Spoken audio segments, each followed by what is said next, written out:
કચ્છના ભુજ તાલુકા પંચાયતના નવા હોદ્દેદારોની જાહેરાત થઈ છે। તાલુકા પંચાયતના નવા પ્રમુખ તરીકે લક્ષ્મીબેન ખેતાણીની વરણી થઈ છે, જ્યારે ઉપપ્રમુખ પદ માટે રાધાબેન આહિરની વરણી થઈ છે। કારોબારી ચેરમેન તરીકે કુલદીપસિંહ ચૌહાણના નામ પર મોહર લાગી છે।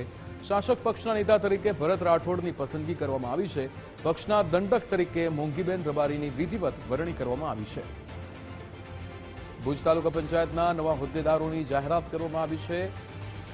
તાલુકા પંચાયતના નવા પ્રમુખ તરીકે લક્ષ્મીબેન ખેતાણીની વરણી।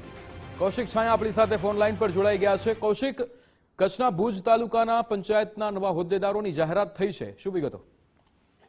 ચોક્કસથી ભુજ તાલુકા પંચાયતના પ્રમુખ પદે લક્ષ્મીબેન ખેતાણીની જાહેરાત કરવામાં આવી છે, જ્યારે ઉપપ્રમુખ રાધાબેન આહિર, કારોબારી ચેરમેન કુલદીપસિંહ ચૌહાણ, શાસક પક્ષના નેતા ભરતભાઈ રાઠોડ, દંડક મોંઘીબેન રબારીની વરણી કરવામાં આવી છે। જ્યારે આજે તેના તાલુકા પંચાયત કચેરી ખાતે ફોર્મ ભરવામાં આવ્યા છે અને તાલુકા પંચાયત કચેરી ખાતે આવતીકાલે વિધિવત જાહેરાત કરવામાં આવશે। તેની સાથે સાથે કચ્છની નવે 9 તાલુકા પંચાયતના હોદ્દેદારોની નિમણૂક કરાઈ છે। જી બિલકુલ કૌશિક, સમગ્ર માહિતી સાથે જોડવા બદલ આપનો આભાર।